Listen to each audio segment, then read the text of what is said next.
शयनगृहामध्ये झोपला होता त्याला उठवून आणलं आणि भीमाला सांगितलं, भीमा भोजनासाठी भगवंताला द्वारकेहून इथे घेऊन ये. भीमाने लगेच कबूल केलं. भीम म्हटला, एवढंच ना, ठीक आहे, कबूल केलं आणि पुन्हा जाऊन शयनगृहामध्ये झोपून गेला. झोपला. इकडे पंचपक्वानांचं जेवण तयार झालं. लांबच्या लांब पंगत बसली, पानं वाढली, सर्व काही पदार्थ त्या पानामध्ये वाढले. फक्त तूप तेवढं वाढायचं राहिलं होतं. फक्त तूप तेवढं वाढायचं राहिलं होतं. धर्मराजांना आठवण झाली, अरे भीम सुद्धा कुठे दिसत नाही आहे, देव सुद्धा कुठे दिसत नाही, हा भीम गेला कुठे? म्हणून धर्मराज भीमाच्या शयनगृहामध्ये गेले तर भीम गाढ झोपला होता. भीमाला म्हटलं, अरे ये भीमा, तुला काय सांगितलं होतं? भीम ठाडकन उठला. धर्मराजांनी म्हटलं, अरे भीमा, तू देवाला आणणार होतास ना भोजनासाठी, काय झालं?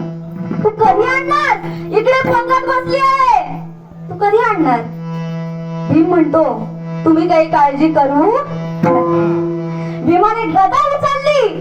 गदा उचलल्याबरोबर धर्मराज काय म्हणतात, अरे ये भीमा, तुला काही वेळ लागलाय काय? अरे ही जेवणाची वेळ आहे, लढण्याची वेळ नाही. विठ्ठल विठ्ठल.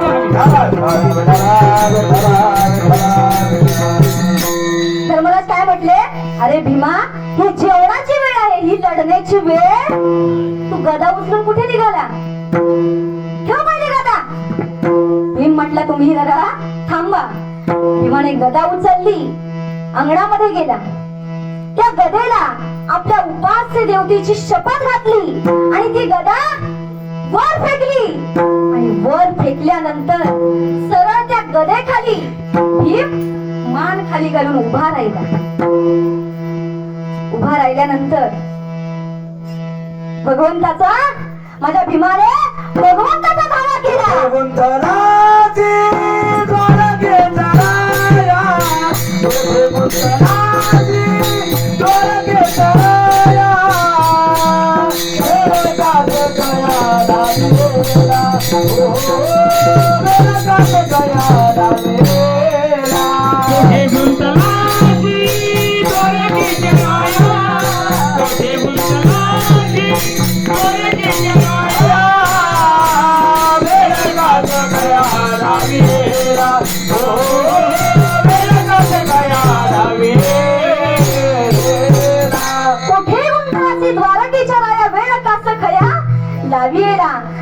भगवंताचा धावा त्या ठिकाणी चालू केला. कोणी बोला, हो बोला, कोणी? भीमाने भगवंताचा धावा चालू केला. आणि काय सांगू, भगवंत त्या ठिकाणी प्रगट झाले आणि गदा वरच्या वर थांबवली. भगवंत प्रगट झाल्यानंतर भीम म्हणाला, अरे देवा, एवढा उशीर लावलास, चल लवकर जेवायला बस, मी तुझीच वाट पाहत होतो. काय म्हटलं? मी तुझीच वाट पाहत होतो, चल लवकर जेवायला बस. देव म्हणाले, अरे भीमा, तू असा का वागलास रे? तू असा का वागलास? तेव्हा भीमाने सुंदर उत्तर दिलं बघा, नीट लक्ष देऊन ऐका. भीमाने सांगितलं, अरे देवा, माझ्याकडे वेळ फार कमी होता आणि एवढ्या कमी वेळात तुला द्वारकेहून आणण्याचा माझ्याकडे दुसरा उपाय नव्हता, म्हणून मी हे असं वागलो. दृष्टांत संपला, सिद्धांत काय, नीट लक्ष देऊन ऐका. देव जरी आपल्याला कुठेही दिसत नसला तरी सुद्धा आपण शुद्ध अंतःकरणाने, शुद्ध भावाने जर आपण त्याला आवाज दिला तर तो आपल्या हाकेला धाव घेऊन आल्याशिवाय राहत. म्हणून नाथ महाराज माझ्या या अभंगातून काय सांगतात, शिव भोळा चक्रवर्ती त्याचे पाय माझे चित्ती. ज्या नाथ महाराजांचा अभंग आज मी सेवेसाठी निवडलेले असे ते कोण? नाथ महाराज कोण होते? वारकरी संप्रदायाचे खांब होते. जनार्दन एकनाथ खांब दिला हात. वारकरी संप्रदायाचे खांब होते. पण मला सांगा, माझ्या नाथ महाराजांनी भक्ती कोणाची केली? मगाशीच सांगितलं, कोणाची केली? बोला. नाथ महाराजांनी भक्ती कोणाची केली? पांडुरंग परमात्म्याची. त्यांच्या घरी कोण आला सेवा करण्यासाठी? पांडुरंग परमात्मा अभंगातून वर्णन कुणाचं केलं आहे? वर्णन कुणाचं केलं आहे? महादेवजींचं वर्णन केलं आहे. त्याचं कारण आहे. त्याचं कारण काय आहे नीट ऐका. आपली वारकरी संप्रदायाची अधिष्ठान देवता जरी पांडुरंग परमात्मा असेल, वारकरी संप्रदायाची अधिष्ठान देवता जरी पांडुरंग परमात्मा असेल, पण मूळ अधिष्ठान देवता कोण आहे? माझे महादेवजी आहे. म्हणूनच गुरु परंपरेचा अभंग संपत आला की शेवटी म्हणावंच लागतं, गुरु आदिनाथ गुरु आदिनाथ गुरु सकल दिवाचा सकल दिवाचा मधुर दयाचा मुक्त सिद्ध मधुर दयाचा मधुर दयाचा मुक्त सिद्ध मधुर दयाचा आदिनाथ गुरु आदिनाथ गुरु आदिनाथ गुरु आदिनाथ सकल दिवाचा मधुर दयाचा मुक्त सिद्ध मधुर दयाचा मधुर दयाचा मुक्त सिद्ध मधुर दयाचा आदिनाथ गुरु सकळ सिद्धांचा मच्छिंद्र दयाचा मुख्य शिष्य. सगळ्या संप्रदायाचे गुरु कोण आहे? आदिनाथ म्हणजे माझे महादेवजी आहेत, लक्षात घ्या. आणि तिथून पुढे शिष्य परंपरा चालू होती. मच्छिंद्राने बौद्ध गोरक्षाचे केला, गोरक्ष ओळला गहिनी प्रती, गहिनी प्रसादे निवृत्ती दातारा ज्ञानदेवा सार. मच्छिंद्रनाथ, गोरक्षनाथ, गहिनीनाथ, निवृत्तीनाथ आणि ज्ञानोपरी अशी शिष्य परंपरा चालू होती. म्हणून सगळ्या संप्रदायाचे गुरु हे महादेवजी आहेत. पण तरी सुद्धा माझ्या नाथ महाराजांनी वारकरी संप्रदायाचे खांब असून सुद्धा वर्णन कोणाचं केलं आहे? महादेवजींचं केलंय. शिव भोळा चक्रवर्ती. पहिला अक्षर काय सांगितलंय? शिव. पहिला अक्षर काय सांगितलं आहे? शिव. शिवाचे 4 अर्थ होतात. आपल्या म्हणण्याप्रमाणे शिवाचे 4 अर्थ होतात. माहित आहेत का? शिव म्हणजे स्पर्श करणे, बरोबर ना? शिव म्हणजे टच करतो ना आपण, स्पर्श करणे. शिव म्हणजे शर्ट फाटला आहे नीट बोला, नीट. शिव म्हणजे जॉईन करणे. शिव म्हणजे टोकार्डे गावची ही काय आहे? शिव आहे म्हणजे काय आहे? सीमा आहे. शिव म्हणजे सीमा. आणि चौथं, शिव म्हणजे आपण आहोत जीव आणि ते आहेत. अशा आपल्या म्हणण्याप्रमाणे 4 अर्थ होतात शिवाचे. पण माझ्या नाथ महाराजांना आपल्याला काय सांगायचं आहे? माझे महादेवजी, माझे शिव हे साक्षात परब्रह्म आहेत हे आपल्याला सांगायचं आहे. शिव भोळा चक्रवर्ती. शिव हे त्यांचे स्वरूप आहे, भोळा हा त्यांचा स्वभाव आहे आणि चक्रवर्ती हा त्यांचा सामर्थ्य आहे. शिव भोळा चक्रवर्ती, लक्षात घ्या.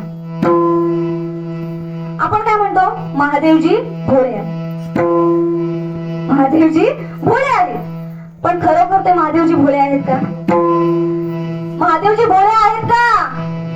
भोळे नाहीत. फक्त भक्तांसाठी भोळे आहेत. अहो, ज्याने काळाला सुद्धा जिंकून घेतला तो भोळा दैवत कसा असेल? बरोबर ना? तू का बरे भोळा जिंकू जाणी जे काळाला. ज्याने काळाला सुद्धा जिंकलं तो दैवत भोळा कसा असेल? कैलासचा देव भोळा चक्रवर्ती, पार्वतीचा पती योगी राज. म्हणूनच म्हणावं लागतं, भोलानाथ से निराला कोई और नहीं.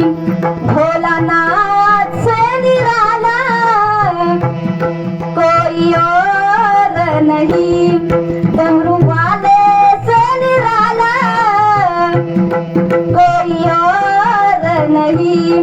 डमरू वाले से निराला कोई और नहीं. त्या भोलेनाथांसारखा दुसरा कोणीच नाही, लक्षात ठेवा. तो भोळा दैवत आहे, पण कोणासाठी? भक्तासाठी भोळा आहे. म्हणून माणसाने भोळा असावं, पण गाभोळा, बोला, गाभोळा नसावं. अर्धा कच्चा आणि अर्धा पिकलेला असा भयानक प्राणी जर कोणी असेल तर तो मनुष्य प्राणी आहे, लक्षात घ्या. म्हणून परिपक्व जर व्हायचं असेल तर जीवनामध्ये प्रथम गुरु करा, कारण गुरुमुळे नामाची प्राप्ती होते, नामामुळे भक्ती करता येते आणि भक्तीमुळे देव आपला असं करता येतो. म्हणून जीवनामध्ये जन्माला येऊन गुरु करा. माझ्या नाथ महाराजांनी चक्रवर्ती ही उपमा का दिली असेल हो माझ्या महादेवजींना? चक्रवर्ती ही उपमा का दिली असेल? का दिली माहित आहे का? पंढरपूरची सगळ्यात आधी जर कोणी वारी केली असेल तर ती माझ्या महादेवजींनी केली. तुम्ही म्हणाल कसं काय?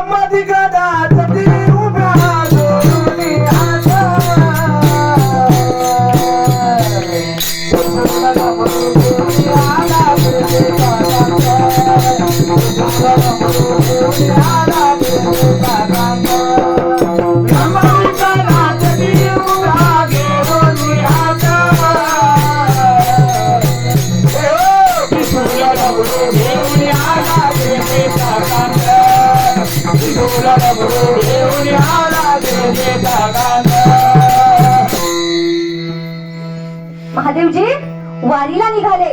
वारीला निघाल्यानंतर पार्वती मातेने हट्ट केला. पार्वती माता म्हटली, प्रभू कुठे निघालात? ते म्हटले, वारीला निघालो. मी सुद्धा तुमच्या बरोबर वारीला येणार. तुम्हालाच फक्त अधिकार नाही, आम्हाला सुद्धा अधिकार आहे. कारण इथे सगळ्यांना अधिकार आहे. सगळ्यांशी येथे आहे अधिकार. कलियुगी उद्धार हरीच्या नामे. किंवा यारे यारे लहान थोर याती भरती नारी नर. पार्वती मातेने हट्ट केला. म्हटली, जिथे महादेव तिथे पार्वती माता असणार. चंद्र तिथे चंद्रिका, शंभू तिथे अंबिका. पार्वती माता निघाली. धर्मपत्नी असावी तर पार्वती मातेसारखी असावी, नाहीतर आपल्या धर्मपत्नी. एखादीचा नवरा निघाला वारीला, काय म्हणतात? काय म्हणतात? हे दरवर्षी वारी करायला पाहिजे, दरवर्षी वारी करायला पाहिजे. 1 वर्ष करायची, 2 वर्ष करायची नाही. ते आपल्या धर्मपत्नी. पार्वती माता म्हणते, मी सुद्धा तुमच्या बरोबर वारीला येणार. म्हणून माझी कळकळीची विनंती आहे महिला मंडळ, नीट ऐका. आपल्या मालकाला देव माना, आपल्या मालकाला देव माना. संसारात हसा, परमार्थात रडा, अंगणात टाका शेणाचा सडा, त्यावर सुंदर रांगोळी काढा, दररोज मालकाच्या पाया पडा, म्हणजे जिंदगीचा होणार नाही राडा. टाळ्या वाजवा. जीएसटी लागू आहे का? की टोल वगैरे आहे, भरावं लागतं का? भजनासाठी टाळ्या वाजवा, टाळ्या वाजवा. त्याच्यासाठी सुद्धा टाळ्या वाजवायला सांगायला लागतं, तोंडाने बोलायला सांगायला लागतं. काय कष्ट घ्यावे लागतात मला काही कळत नाही. प्रत्येक कीर्तनामध्ये गेल्यानंतर मला सांगावं लागतं, अरे बाबा टाळ्या वाजवा, टाळ्या वाजवा. काय कष्ट घ्यावे लागतात? फक्त हातावर हात फक्त आदळायचा आहे, त्याला टाळी म्हणतात. असो, धर्मपत्नी कोणासारखी असावी? पार्वती मातेसारखी असावी. पार्वती माता म्हणते, मी तुमच्या बरोबर वारीला येणार. आता दोघे जण निघाले वारीला. कोण? बोला, कोण? महादेवजी आणि पार्वती माता. आता दोघे जण निघाल्यानंतर मुलगा कोण? गणपती बाप्पा. त्याला काही दम निघेना, ते सुद्धा निघाले. गणपती बाप्पा सुद्धा निघाले. गणपती बाप्पा वजनदार देव, गणपती बाप्पा वजनदार देव, एवढा मोठा पोट, बरोबर ना? महादेवजींना प्रश्न पडला, अरे एवढी गर्दी असते वारकऱ्यांची, याला कुठे घेऊन जायचं? महादेवजींना प्रश्न पडला. पार्वती माता म्हणते, अहो आता निघालाय पोरगा, चला घेऊन. तिघे जण निघाले. आता जिथे महादेवजी जाणार तिथे नंदी सोबत असणार. निघाले सहकुटुंब सहपरिवार सगळे पंढरपूरच्या वारीला निघाले. पंढरपूरच्या जवळ जवळ आले आणि पद्मावती तळ्यावर दुपारच्या जेवणासाठी थांबले. जेवण वगैरे झालं आणि पार्वती मातेला त्या पद्मावती तळ्यावरूनच भगवंताच्या मंदिराचा कळस दिसला. तो कळस कसा होता? सोना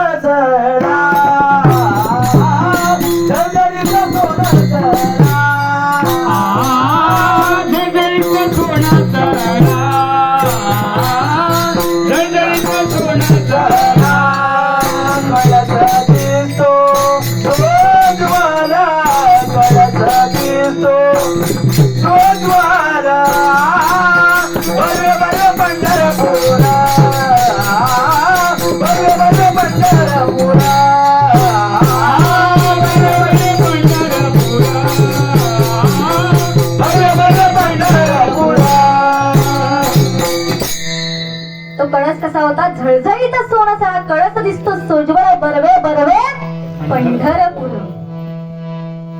पार्वती माता म्हणते मी इथेच तळ्यावर थांबते, तुम्ही कोणाला जायचं असेल त्यांनी पुढे निघून जा, कारण मला कळसाचं दर्शन झालेलं आहे. कळसाचं दर्शन झालं म्हणजे माझ्या भगवंताचं दर्शन झालं. मी काही पुढे येणार नाही. आणि पद्मावती तळ्यावर पार्वती माता आज सुद्धा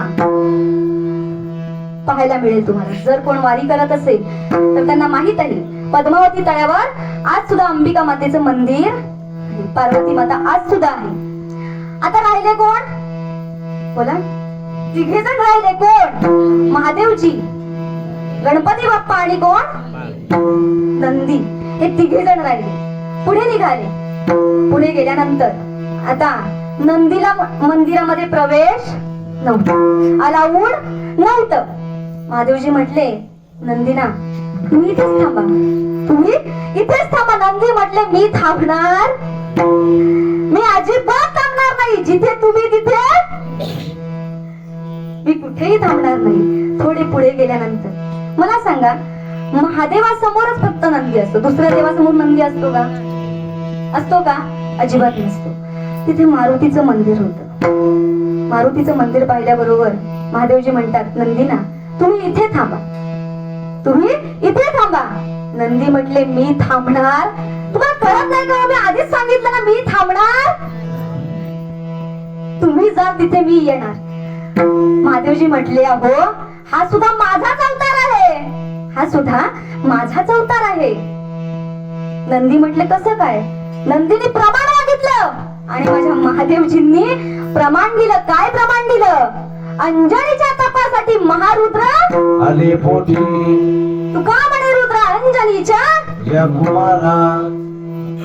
मारुती सुद्धा माझाच अवतार आहे हे पटवून दिलं नंदीना.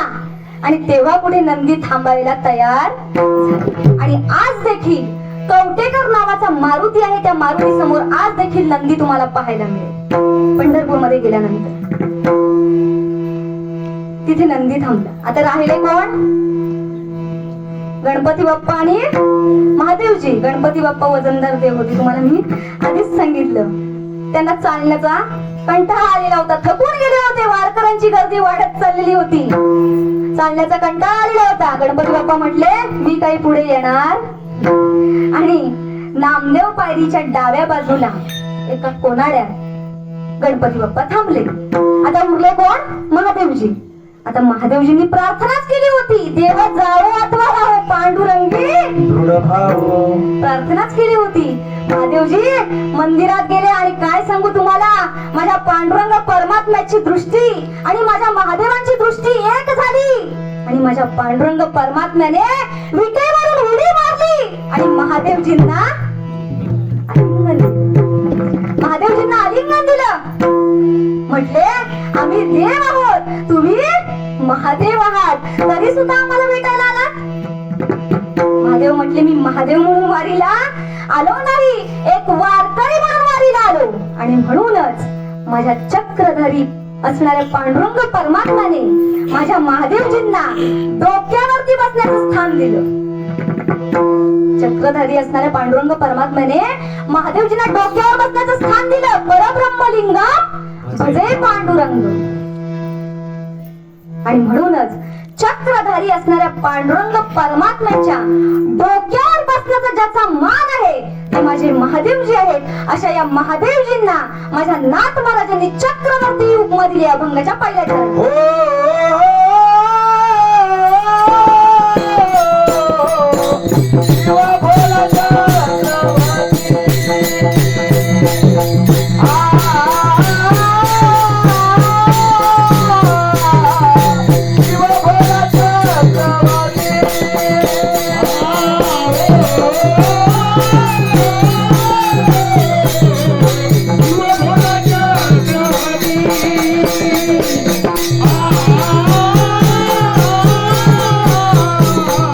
You are